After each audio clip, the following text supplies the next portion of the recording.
You think you know what we're going to talk about. And welcome back to Three Fates Decide. It just sounds more dramatic that way. All right, so this week we are going to be talking about... But just when you least expect it, we changed the game. One Will Smith slapped Chris Rock.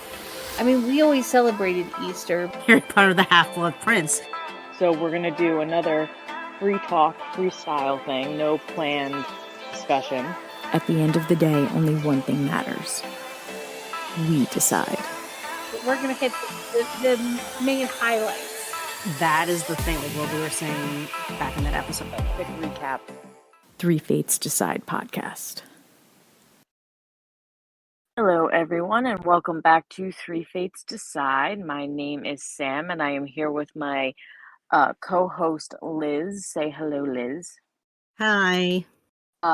Our other co-host, Mary, will not be joining us tonight because she's not feeling very well, but we wanted to get this episode out because over the last week, something historical happened, and we just thought it was something that we needed to talk about as well, and that is the death of Queen Elizabeth II, who was the longest running monarch for the United Kingdom. Excuse me, I almost said just for England, but it's more than just England, for the United Kingdom and the Commonwealth.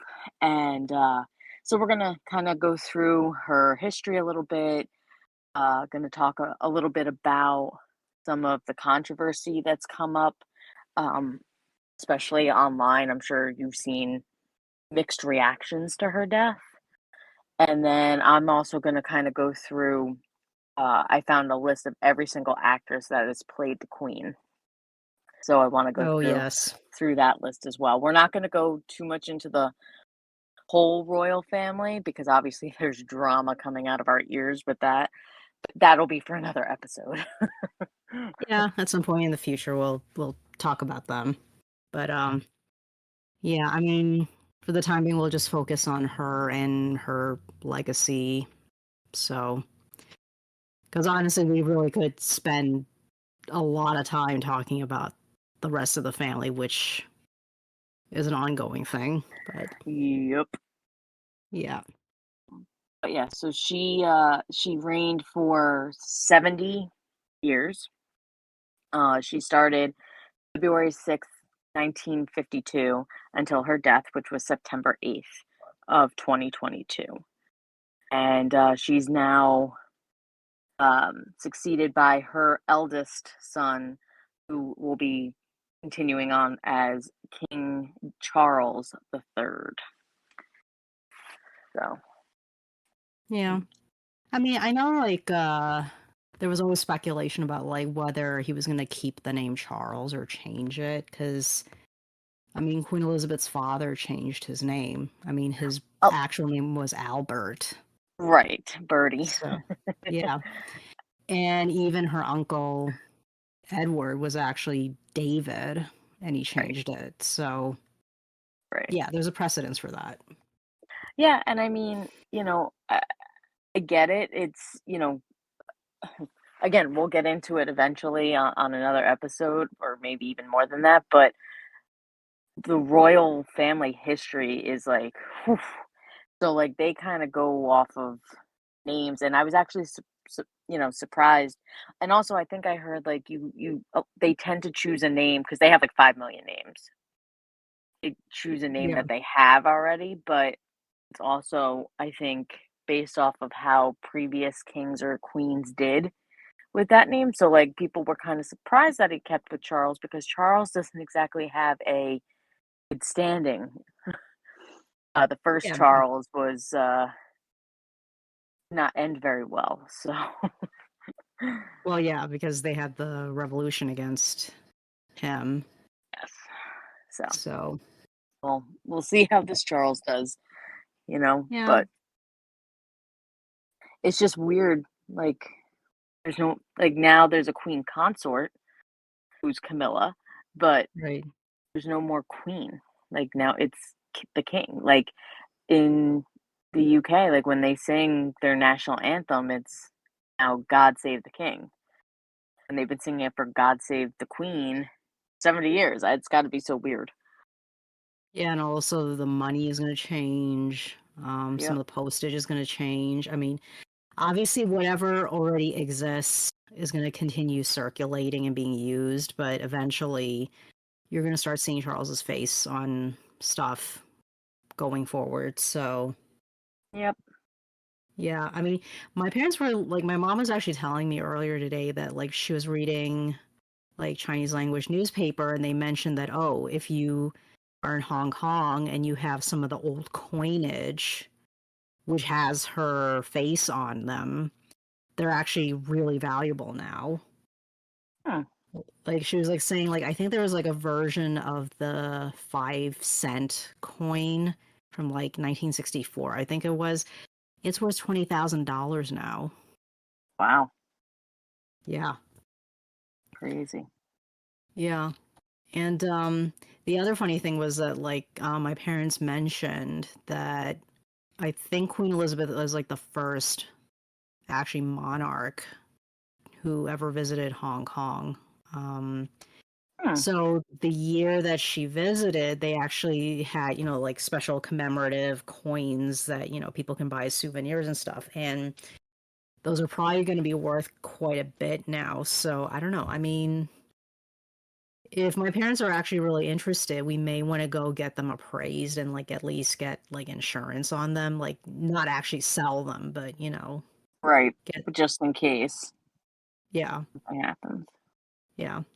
Not that I want to turn this into like a side tangent thing, but it's like it's like one of the things I learned from watching stuff like, you know, Antiques Roadshow is that if it turns out this random thing in your house is actually worth something, obviously there are people who will sell that stuff later, but you know, quite a few people will keep it because it's usually like, oh, this was like my grandma's, you know, this was like a wedding present like my grandparents got when they got married, you know, or something like that. So it was like a family heirloom.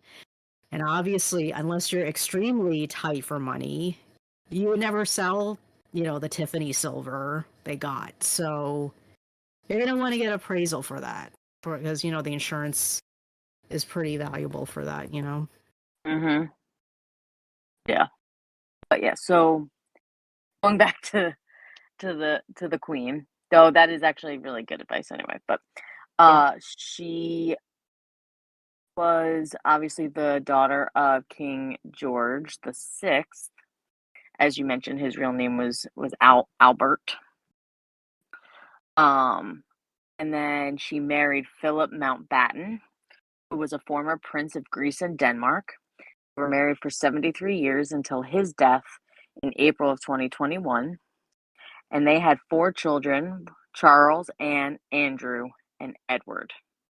When Elizabeth's dad passed away in February 1952, Elizabeth was only 25 years old. And as soon as the former king passed away, she immediately became queen. Same thing with Charles. As soon as she passed away, Charles was immediately king. Like there's no grace period. Like you Yeah. kind of just get shoved into it. So she became queen of 7 independent Commonwealth countries, which include the United Kingdom, Canada, Australia, New Zealand, South Africa, Pakistan, and Sri Lanka, as well as head of the Commonwealth.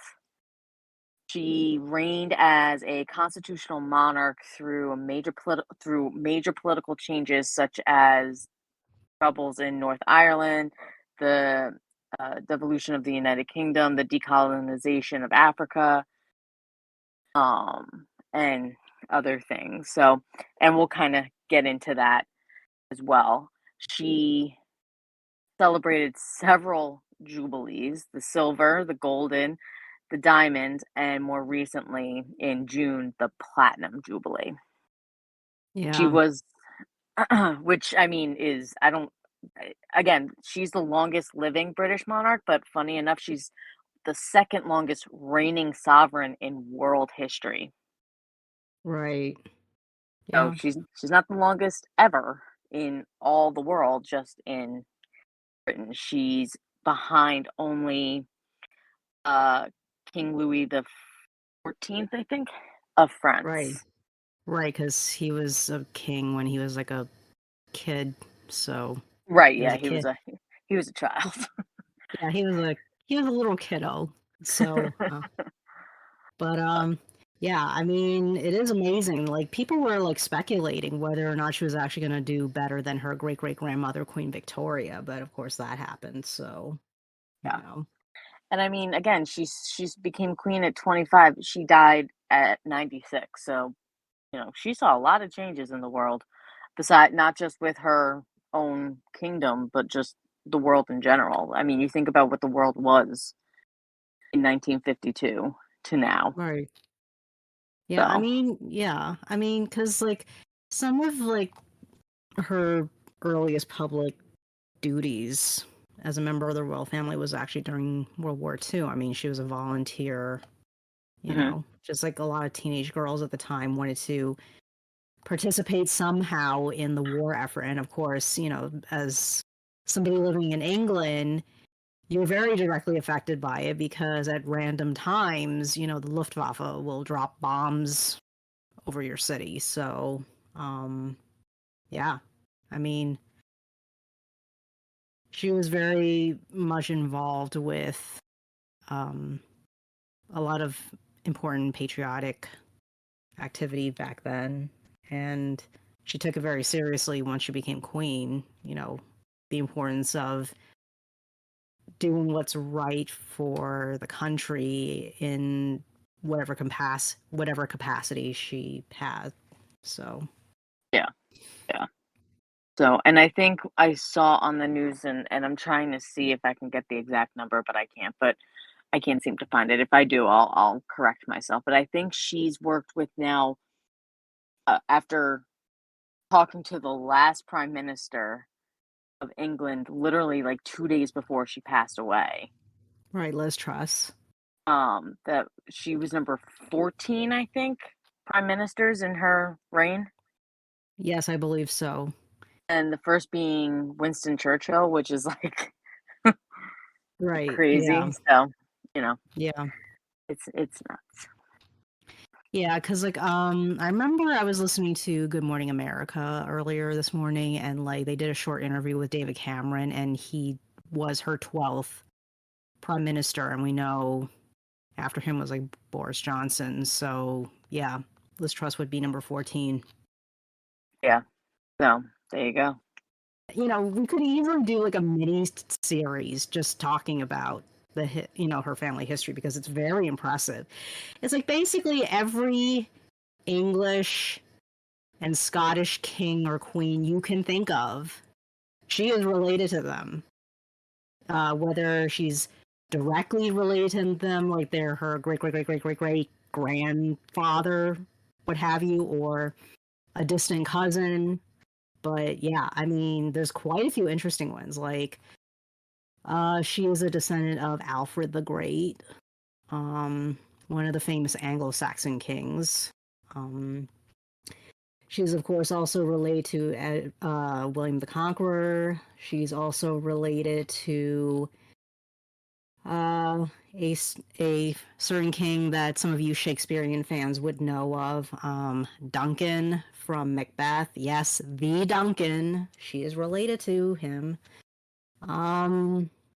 Also, she is related to Robert the Bruce, another very famous Scottish king. Also, she is related to kings of France, Denmark, in particular, a very famous one, King Christian the Ninth, because just like her great great grandmother, Queen Victoria, Christian the Ninth had many children who married into other royal families, including the British royal family and, of course, the Russian royal family. So, yeah, that's also interesting. And of course, very famously, she is also distant cousins with her husband, Prince Philip. So, yeah, that is the very, very incomplete but very brief discussion of her family tree. Yeah. Yeah. Yeah. Poor girl. She I honestly I feel bad because she wasn't supposed to be queen.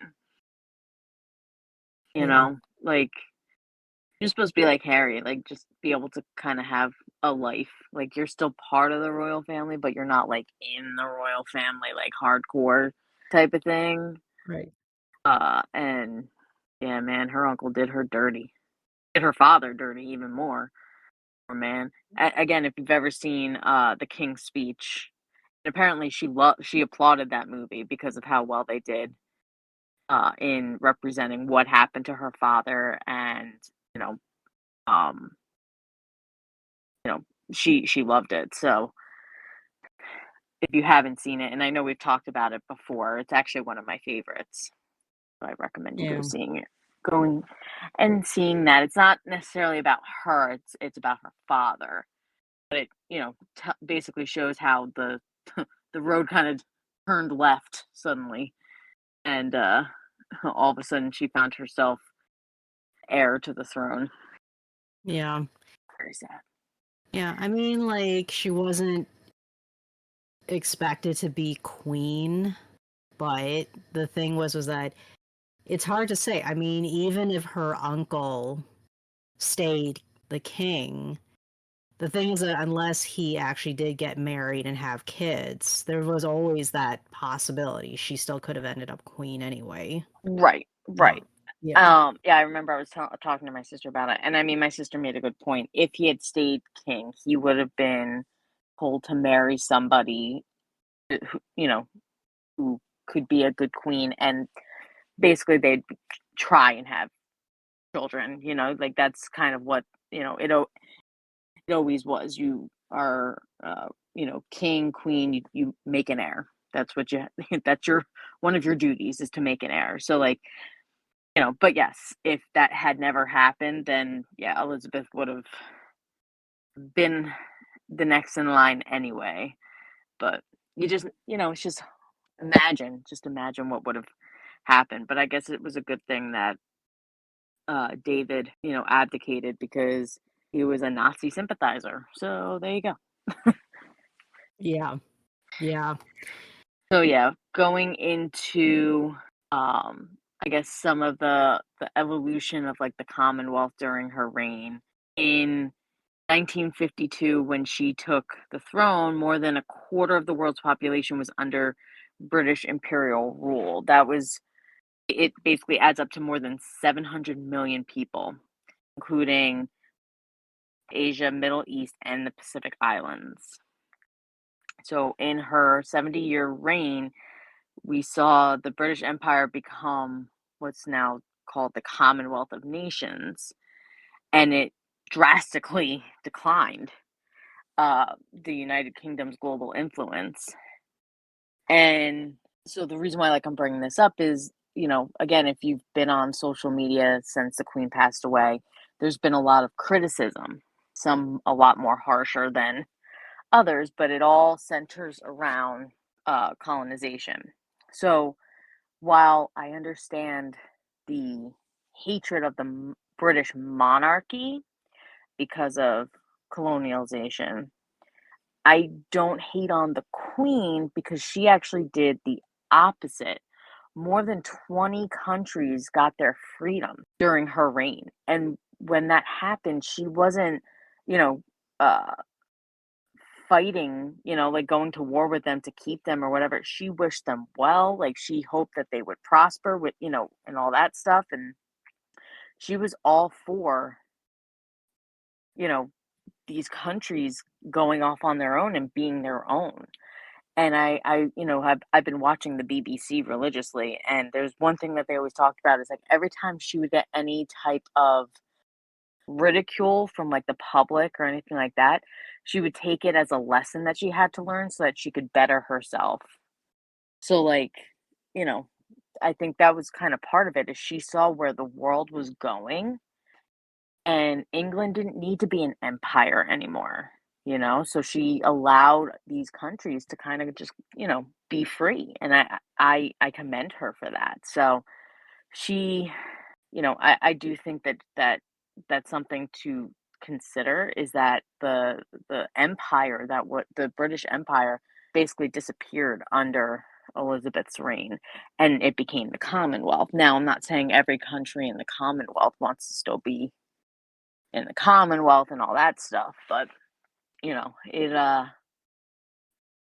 who knows what the future is going to be? Who knows how much longer the monarchy is even going to last? But on that front, the British monarchy does not have any say in what happens anymore. Yeah. It's now under Parliament. They choose. They could sit there and she could have said like, "No, I don't want to do this," and they'll be like, "Okay, we're doing it anyway."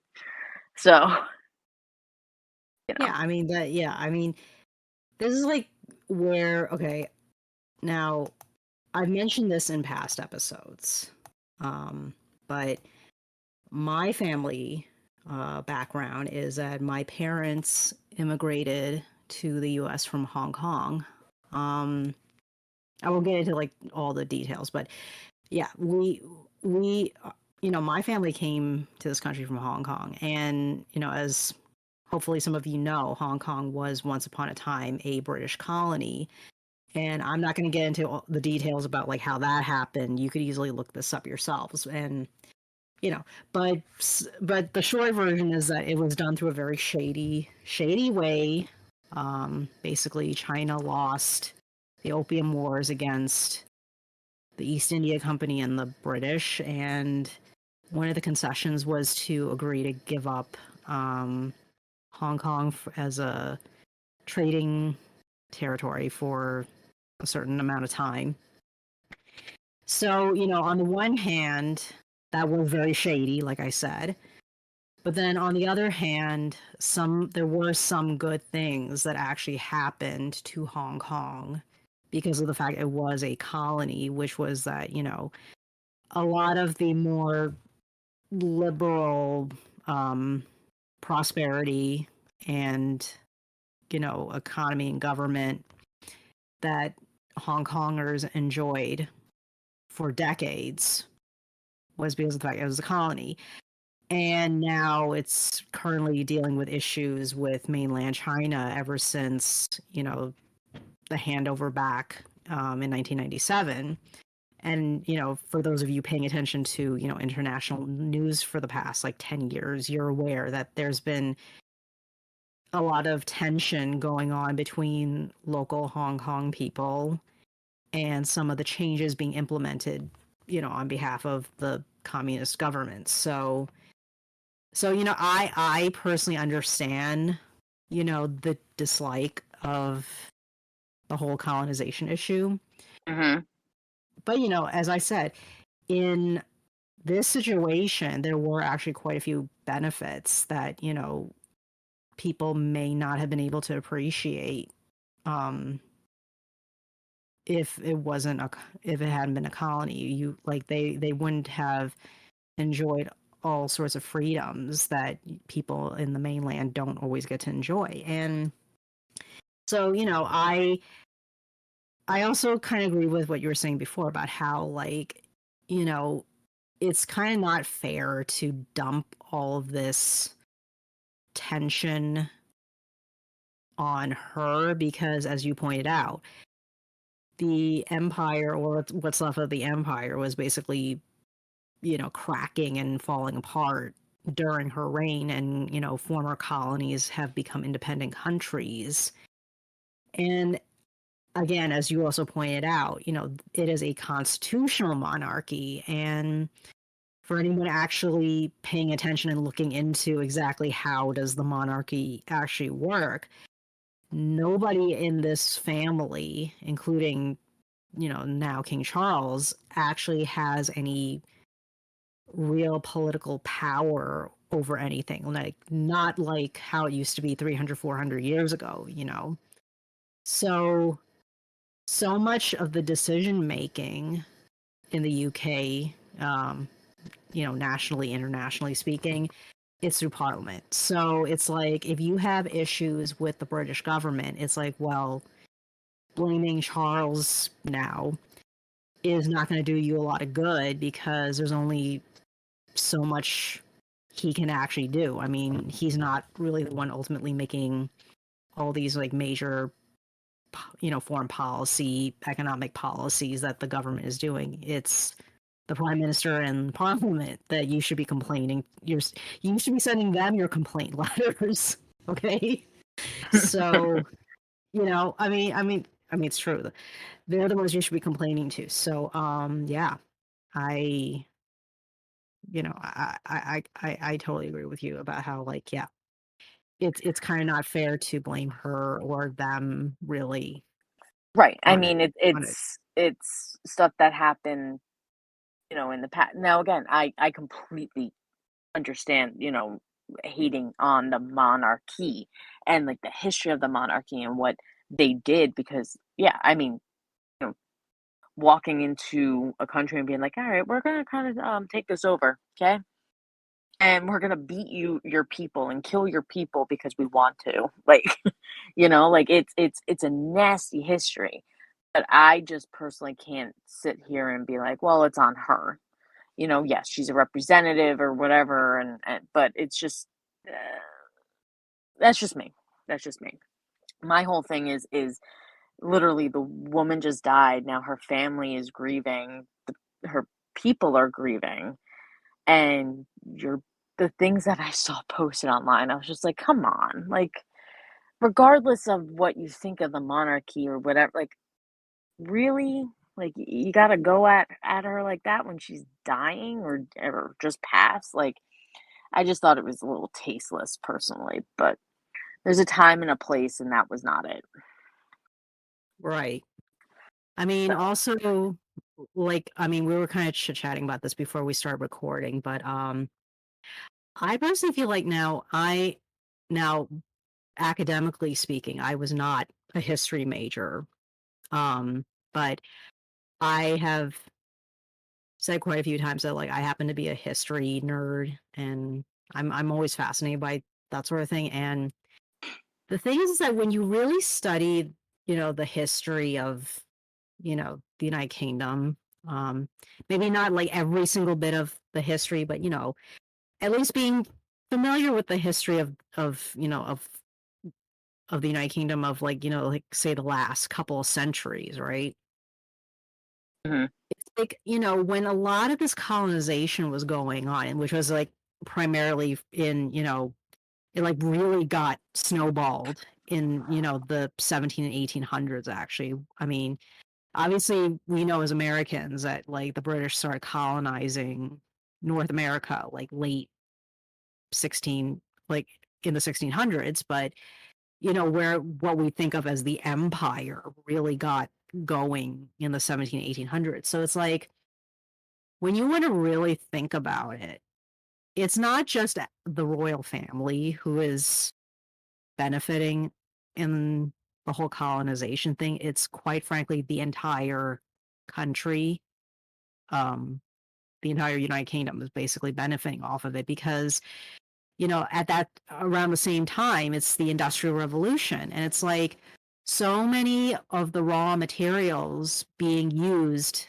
to develop the country economically, you know, and to really get the Industrial Revolution going. It's like quite a lot of the raw materials in it came from the colonies. So it's like, I just personally feel like, when you really look at the grand scale of everything, it's like, well, okay, if you want to blame the royal family for all this, then why don't you blame the entire citizenry of the United Kingdom for it? Because because they, by extension and by that logic, also benefited off of colonization as well, you know?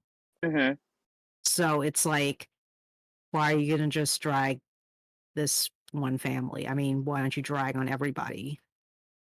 right. Because and sure, I mean, some people may say, "Well, you can't really drag on everybody because, there was a working class that was, like, being exploited, blah, blah, blah, blah." Well, yeah, sure, you know, they were exploited. I mean, very famously, writers like Charles Dickens talked about that.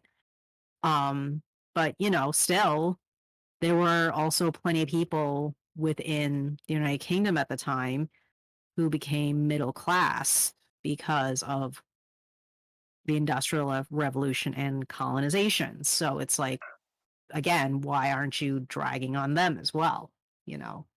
Right.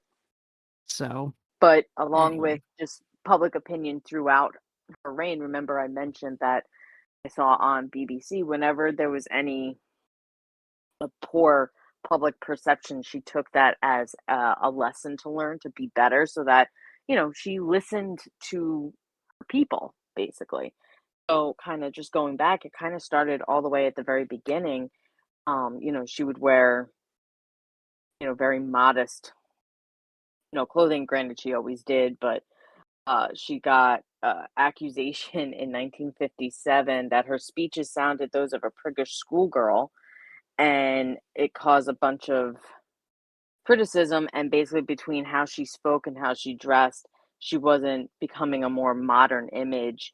And especially since she was on TV, she was the first monarch on TV and all that stuff. And so she started working with stylists to change her appearance. And as she got older, I'm sure everyone noticed she always wore really bright, solid colors. And she did that so that people could find her in a crowd. And they asked her about it, and she said, when you have someone who's never seen the queen before or whatever, she's like, I want to give them that chance that they can point me out and say, I saw the queen. They don't have to guess. They know, yes, there she is. She's right there. I just saw the queen, like, live and whatever. So I thought that was kind of cute, that little thing.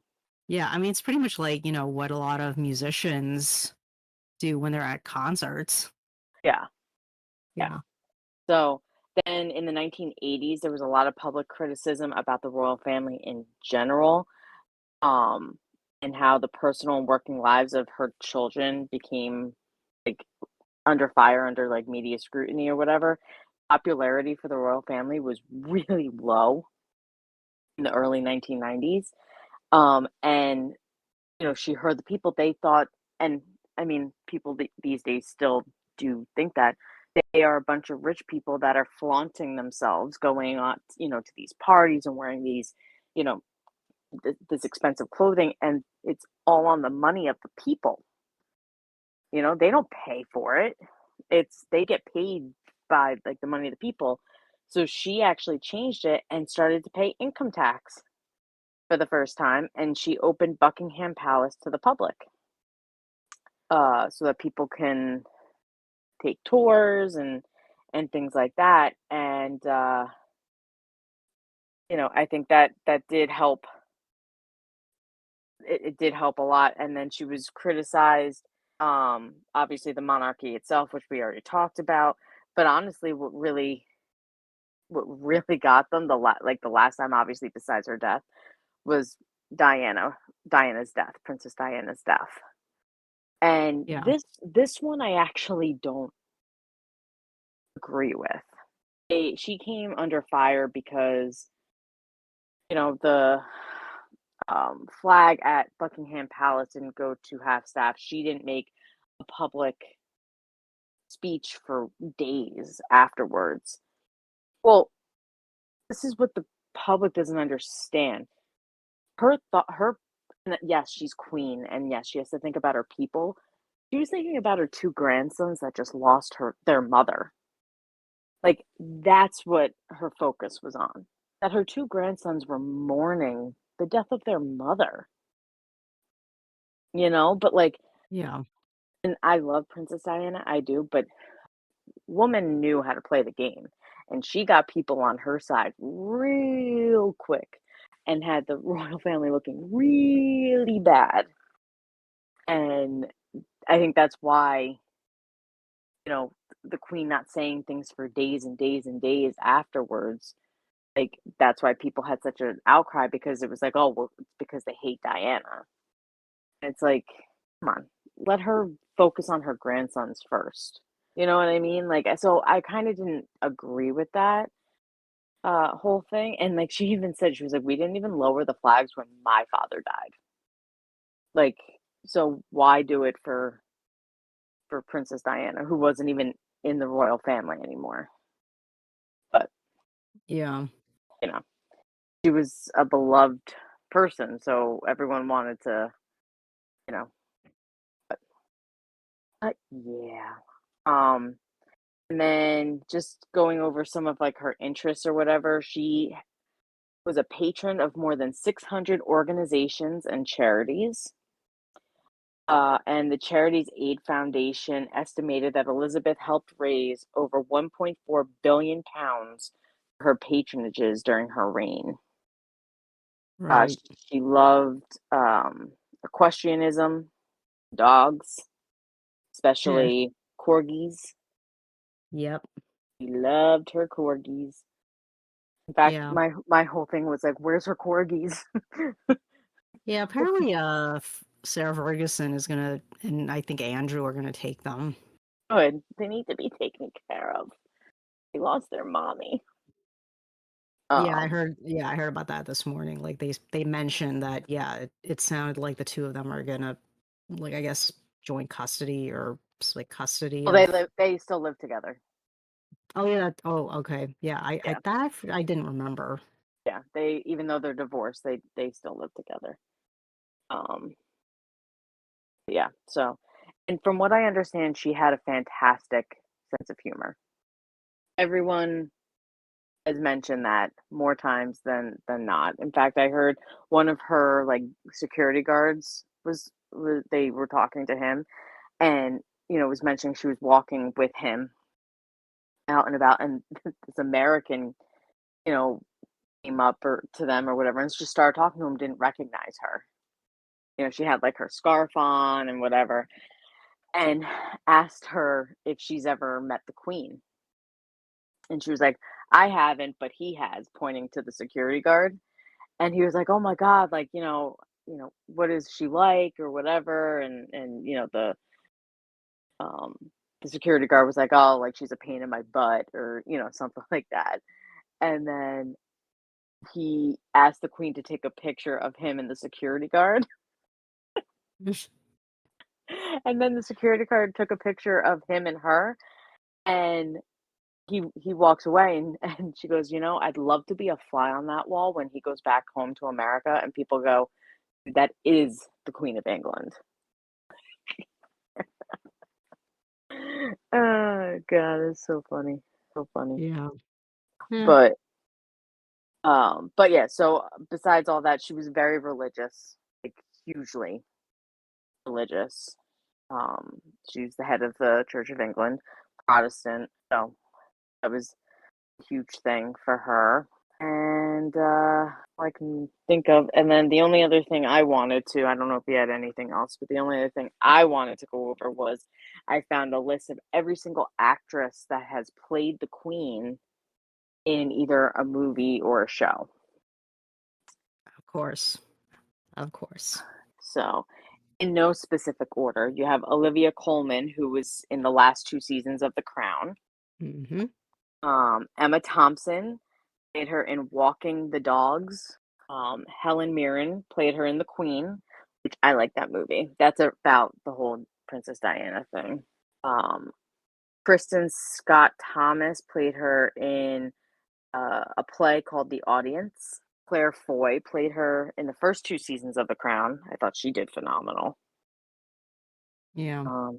I thought Olivia Colman did as well.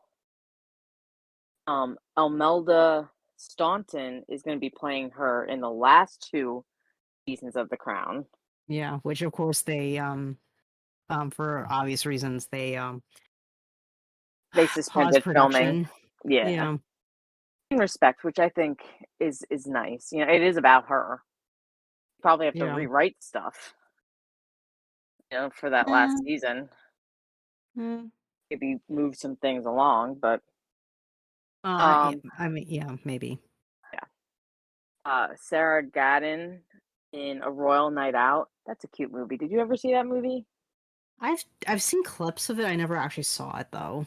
Yeah, it's fiction. It's, Right. like her and like basically it's like Princess Elizabeth and Princess Margaret like go out and like someone just like made up this whole story about what happened while they were out. It's hilarious. Something I didn't know. Nev Campbell played Princess Elizabeth in Churchill, the Hollywood years. I've never seen that. And Not apparently familiar. I've never heard of that. Christian Slater played Winston Churchill. Kind of. What? I think I have to look that up. Like what? I'm like, wow, okay. Freya Wilson played her in The King's Speech. Jane Alexander played her in William and Catherine: A Royal Romance. That was a Lifetime movie, made for TV movie. Um, Jeanette Charles played her in Naked Gun. It's pretty funny. And then Maggie Sullivan played her in Harry and Meghan: A Royal Romance, also a Lifetime movie. And let's see, Barbara Flynn played her in The Queen, which it looks like that was a British show. Mm. Rosemary Leach played her in Margaret, which was a made-for-TV movie about Princess Margaret. So there you go. Those Yeah. are all the actresses that have had the honor of playing Queen Elizabeth II Yeah. in, some sort of media. Yeah. And of course, at least one of them actually got knighted by her. So Yeah. So now, as we speak, obviously, we're going through the steps for her funeral and all that stuff. as we're recording this, it's actually just a few days after she passed away, and the funeral is happening at Westminster Abbey next week. Yes, Just to give you a the little 19th. context. Yeah. Yeah, just to give you a little context as to when we're recording this. So, yeah, I've only like I never actually went inside Westminster Abbey when I went to London years ago. I wanted to though, of course. I mean, quite a few people have been very famous people that some of you listeners would have heard of are buried in there. So, but Yeah, I've never been to England. I've never been to Europe, unfortunately. Not that I don't want to go. I want to. It's just really expensive. yeah, of course, yeah, totally. I mean, the only times I've been twice, and they were very short stops, unfortunately. So I didn't really see as much as I would like to.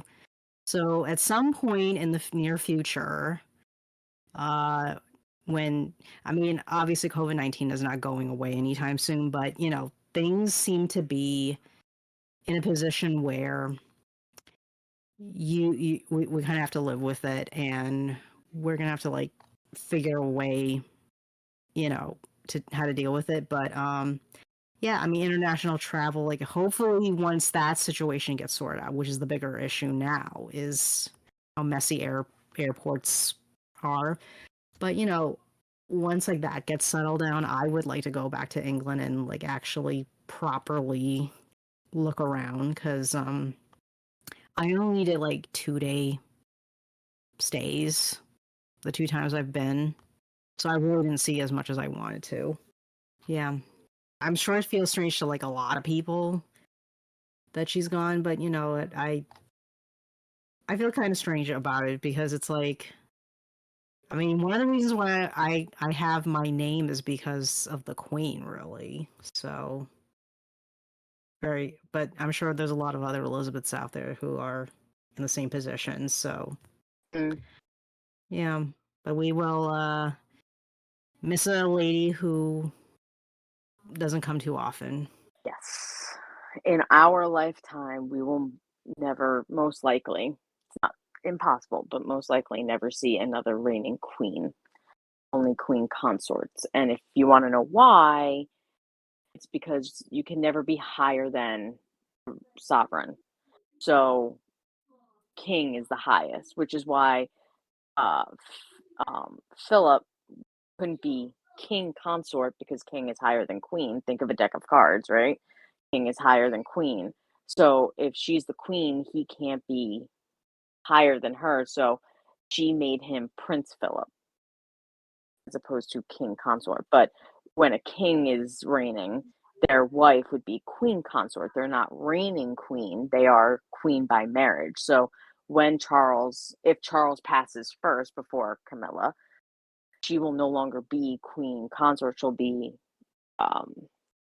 dowager, and then Kate Middleton will become queen consort with William as king. That's how Yeah. that works. In case you want to know. Yeah. Yep. So There's your and history, hey, your royal lesson right there. yeah. And And Harry has hey, like zero chance of becoming king at this point.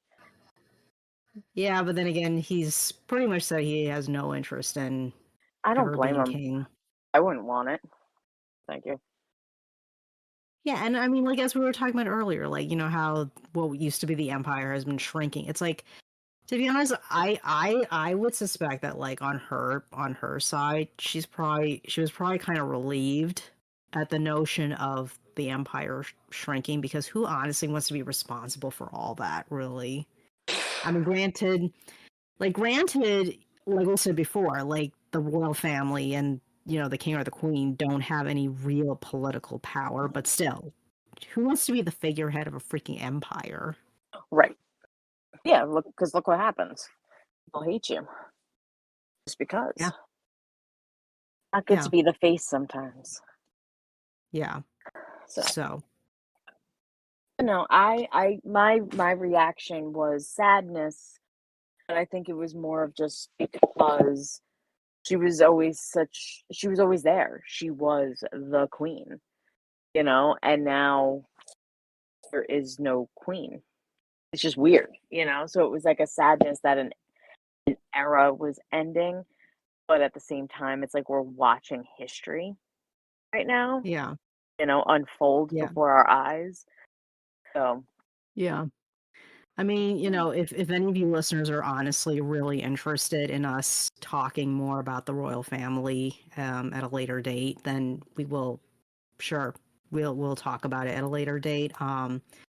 But I guess like before we end the episode, I just thought it was really fascinating the title shifting, if you will, happening because of this. Like, you know, I mean, this was actually a conversation topic I had with my parents, because of course, for most of their lives, it was Queen Elizabeth. I mean, they vaguely were aware of her father being king, because that's how old they are, but they were still pretty young kids though when he was king. So, and of course all the way in Hong Kong, like how much you actually know about the protocol and all that stuff is like kind of limited. So especially it since England's really, on the other side of the country world. right. Right. So it's like, so, you know, so our conversations about this was like really interesting when like I had to be the one who explained to them like, oh, well, this is what's going on, you know. Like, oh, now that Charles is going to be the king, he's the one who gets to decide whether or not William is going to be Prince of Wales now. Because Yeah, Prince of Wales, yeah, because Prince of Wales is actually not a title that you're born with. It's actually a title that the current monarch has to give you. right. And of course, famously, it's the title specifically Prince of Wales. The only way you have a Princess of Wales is you have to be the wife of the prince. Right. So, which is why Elizabeth herself was never called the Princess of Wales, because there is no such thing technically. So, Yeah. yeah. Yeah, and my sister didn't think Charles was going to give William that title so quickly. But my guess is he just wanted to.